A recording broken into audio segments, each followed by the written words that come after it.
नमस्कार दोस्तों, हमारे चैनल एजुकेशन टीचर में आपका स्वागत है।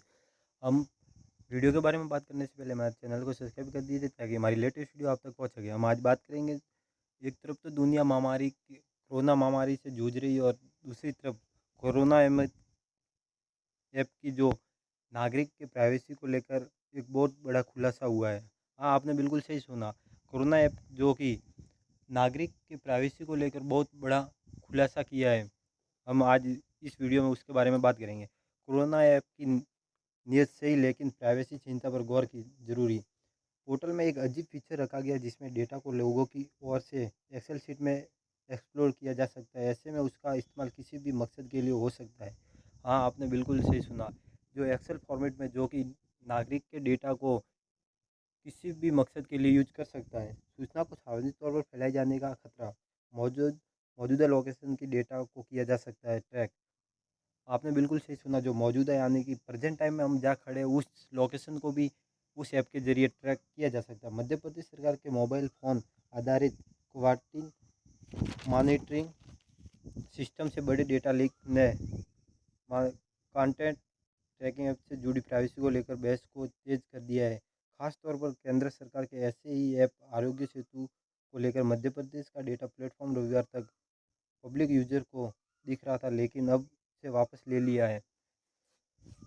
प्लेटफॉर्म का विचार संक्रमित रोगियों, क्वारंटीन किए गए नागरिकों और अन्य लोगों की सूचना को प्रदूषित करना था, जबकि उनके मोबाइल डिवाइस का नाम, ओएस संस्करण, एप्लीकेशन संस्करण, कोड, जिला, ऑफिस लोकेशन, जीपीएस, मौजूदा लोकेशन, जीपीएस कोऑर्डिनेशन, आखिर कैप्चर की टाइमिंग स्टेप आदि भी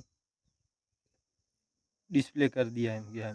हालांकि दुनिया भर में इस तरह के डेटा प्लेटफॉर्म और मोबाइल एप्लीकेशन का विचार लोगों तक उनके पड़ोस में केसों के फैलाव से जुड़ी उपयोग सूचना पहुंचाना है, साथ ही सरकारी एजेंसियों की कंटेंट ट्रैकिंग में मदद करना है। उक्त डेटा में सिक्योरिटी और सारे प्राइवेसी प्रोटोकॉल चिंताओं को ध्यान में रखकर इकट्ठा, स्टोर और डिस्प्ले किया जाना चाहिए। फोकस पे चिंता है फोकस पे चिंता सही है। मध्य प्रदेश सरकार की ओर से रोल किए गए डाटा प्लेटफॉर्म के साथ जुड़ी चिंता यूजर के डेटा लोकेशन जैसी संवेदनशील जानकारी इकट्ठा करने को लेकर नहीं है, क्योंकि ये दुनिया भर में कोविड-19 कॉन्टैक्ट ट्रैकिंग और क्वारंटीन मॉनिटरिंग एप्लीकेशन के साथ एक मानक बन गया है। उस सूचना को सार्वजनिक तौर पर फैलाए जाने में खतरा है नहीं थे। पोर्टल में एक अजीब फीचर रखा गया है जिसमें डेटा को लोगों की ओर से एक्सेल शीट में एक्सप्लोर किया जा सकता है। ऐसे में उसका इस्तेमाल किसी भी मकसद के लिए हो सकता है। डेटा का सबसे संवेदनशील हिस्सा था। यह उपलब्ध एक बहुत ही अजीब विशेषता में डेटा को जनता के लिए एक एक्सेल शीट में निर्यात किया जा सकता है। जिस उद्देश्य के लिए यह डिजाइन किया गया था, यह डेटा का अत्यधिक संवेदनशील टुकड़ा है। यह ऐसा था जैसे कि एप्लीकेशन को इंस्टॉल करने वाले यूजर को सार्वजनिक निगरानी के लिए छोड़ दिया जाए। मोटी मिसाल के लिए, जैसे कि चोर यूजर के मौजूदा लोकेशन डेटा को ट्रैक कर सकते हैं और उसी के हिसाब से चोरी का वक्त तय कर सकते हैं, या फिर शरारती लोग सरकारी अधिकारी बताकर संवेदनशील डेटा के साथ नागरिक को ठग सकते हैं। यह सब यही ख़त्म नहीं होगा। अपने आप में वेबसाइट खुद ही सुरक्षित नहीं थी। उदाहरण के लिए, गेट आईपीआई रिक्वेस्ट के साथ वेबसाइट को हिट करने पर इसने जीएसओएन में डेटा फील्ड का एक अतिरिक्त शोर दिखाया है। ध्यान देने योग्य यह बात है कि इसमें यूजर के फ़ोन नंबर भी शामिल थे। यह गोपनीयता का एक गंभीर उल्लंघन है और लगता नहीं कि इसे एप्लीकेशन के नियमों और शर्तों में जोड़ा गया है। इसके अतिरिक्त वेबसाइट इसलिए भी सुरक्षित नहीं है क्योंकि यह डेटा ट्रांसफ़र करने में एचटीटीपी प्रोटोकॉल मोड का उपयोग करती है, जो ट्रांसमिशन का सबसे सुरक्षित तरीका नहीं है। एक आप आदमी के समझने के लिए आपने देखा होगा कि संवेदनशील जानकारी वाली वेबसाइट के डाटा ट्रांसमिशन के सुरक्षित साधनों के लिए उसके वेब पते की शुरुआत एचटीटीपीएस के साथ होती है। जिन वेबसाइटों के पास यह नहीं है वे डेटा लीक और उल्लंघनों के लिए संदिग्ध होगी।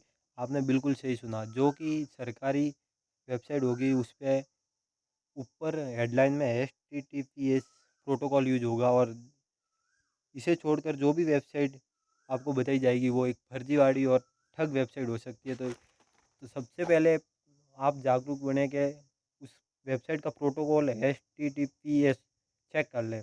उसके बाद ही उस वेबसाइट पर अपनी पर्सनल डिटेल अपडेट या कुछ भी करें। यह कई ट्वीट हेडलाइंस की ओर से रविवार को रिपोर्ट किया गया है कि जिसके बाद पोर्टल से जुड़ी संबंधित अधिकारियों ने इस पर ध्यान देने का वादा किया था। ट्वीट पर अधिकारियों तौर पर उन्होंने लिखा है, हमने इस मुद्दे पर संज्ञान लिया है और विस्तार से जांच की जा रही है। तब तक डैशबोर्ड को हटा जा चुका है। हाँ दोस्तों, अब डैशबोर्ड को जो साइबर क्राइम के तहत उसको हटा दिया गया। उसे अपने किसी भी यूजर की डेटा डाटा को पर्सनल डाटा को वो एक एक्सेल में कन्वर्ट कर सकता था, जिससे वह किसी भी मकसद या उसके लिए यूज कर सकता है। तो आप भी हमेशा किसी वेबसाइट पर कुछ भी अपनी पर्सनल डिटेल अपडेट करने के पहले उसके प्रोटोकॉल नॉर्मल है जो सरकारी वेबसाइट होगी उसका प्रोटोकॉल स्टार्टिंग में सबसे पहले HTTPS होगा, और जो फर्जीवाड़ा होगा उसके प्रोटोकॉल इससे भिन्न होंगे। तो आप बचिए इन सब से, एक जागरूक नागरिक बनिए। और आपको वीडियो या कैसी लगी है हमें कमेंट में ज़रूर बताइए। धन्यवाद।